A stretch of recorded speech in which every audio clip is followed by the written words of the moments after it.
ابھی ایک مسلمان یوٹیوبر نے کوئی ٹپنی کی مدرسوں پہ تو دھڑ اس کے گھر کے باہر ادھم مچا رہے ہیں، الگ الگ لوگ ویڈیو بنا رہے ہیں. بات اس کو کرنی نہیں آئی، وہ بات اس طرح کرتا کہ جو علماء حق ہیں انہوں نے ملک کو آزاد کروایا، جو علماء حق ہیں وہ آج بھی مدارس کو لے کے چل رہے ہیں، جو علماء حق ہیں وہ بچوں کو بہترین تربیت دے رہے ہیں. لیکن ان علماء حق کے درمیان گنتی کے اب ایسے لوگ بھی آ گئے جنہوں نے مولویوں والی شکل صورت بنا کے قوم کی رقم کے اوپر ڈاکہ ڈالنے کا دھندا شروع کر لیا ہے. ان کو تصریح کے اندر ان کو عام زبان میں علماء سو کہا جاتا ہے تو اس کی بات درست ہو جاتی، لیکن اس کو بات کرنے کا سلیقہ نہیں آیا، اس لیے پوری قوم جو اس کے پیچھے لٹ لے کے تیار ہو گئی.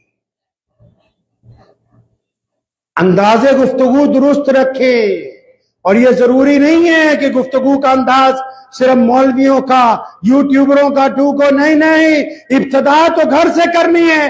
گفتگو کا انداز امی ابو کے ساتھ ٹھیک ہو، اور ماں باپ بھی سنو جو سارا دن اپنی اولاد کو تانے دیتے، وہ ماں باپ بھی کان کھول کے سنو جو سارا دن اولاد کی برائیاں کرتے، جو اولاد کو صبح تانا دے کے گھر سے بھیجتے، شام کو آتے وقت بھی ان کی برائیاں کرتے.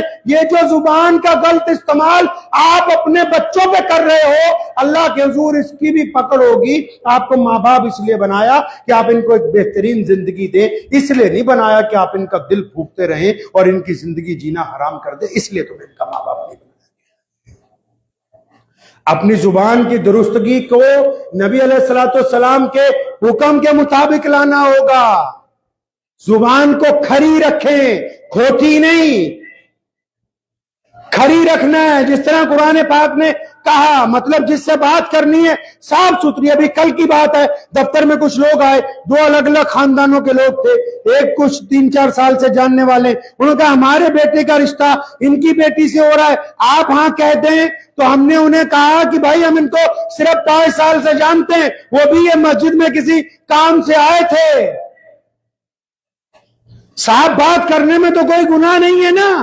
تو آپ ایک دفعہ جا کے ان کے پریوار میں، ان کے محلے میں تصدیق ضرور کر لیں. اگر میں ان کی شرم و حیا میں ہاں کہتا رہوں اور کل کو معاملہ بگڑ جائے تو آپ کہیں گے حضرت آپ نے تو اس وقت ہاں کر دی تھی. اگر میں شرم و حیا میں بھی اپنی بات کو نہیں رکھ سکتا تو وہ بھی تو میرے نزدیک گناہ ہے کہ میں کسی کی بیٹے اور بیٹی کی زندگی کا فیصلہ صرف اپنی شرم و حیا کی وجہ سے کر رہا ہوں. تبھی تو 3 دفعہ پوچھتے نکاح میں، قبول ہے بتا دے، قبول ہے بتا دے. تیسری دفعہ جب کہتا ہے تب لکھتے مولانا صاحب کہ اچھا چلو تمہارا نکاح ہو گیا ہے. وہ بھی تو زبان ہے نا جو ایک میاں اپنی بیوی کو دے رہا ہے. یہ جو میاں بیوی نکاح کے بعد کسی غیر مرد کے ساتھ تعلقات کو کبھی سوچتے بھی نہیں ہیں، وہ بھی تو زبان ہی ہے نا جو معاشرے میں بیٹھ کے دی ہے کہ اب ہم دونوں ایک ساتھ رہیں گے، یہ میری چادر ہے، میں اس کی چادر ہوں، یہ میرا خیال رکھے گا، میں اس کی خیال رکھوں گی، یہ میری عزت ہے، میں اس کی عزت ہوں. وہاں بھی جب زبان بندہ توڑتا ہے یا بندی توڑتی، پنگا نہیں پڑ جاتا؟ سارا مسئلہ زبان پہ ہے. اسلام نے کہا کوئی بندہ کہنے لگا ہم ایمان لے آئے تھے دل سے، نہیں، فرمایا دل کے ساتھ زبان سے اعلان کرنا ہوگا کہ میں ایک رب اور رسول صلی اللہ علیہ وسلم کی اطاعت کرتا ہوں. اس کے بعد تم اس قبیلے کے اندر شامل ہو جا سکتے ہو جس کو اسلام کہتے ہیں. تو کوشش کریں گے انشاءاللہ تعالی اپنی زبان کو ریوائز کرنا ہے، اور آپ اس کے فائدے دیکھیں گے نا تو بے انتہا ہونے والے ہیں انشاءاللہ تعالی. زبان کو درست رکھیں، اس میں تانے کی ملاوٹ نہ کریں، جھوٹ کی ملاوٹ نہ کریں، غیبت کی ملاوٹ نہ کریں، دوسرے کی بے عزتی کی ملاوٹ نہ کریں. زبان کو اچھا رکھیے، صاف ستھری رکھیے.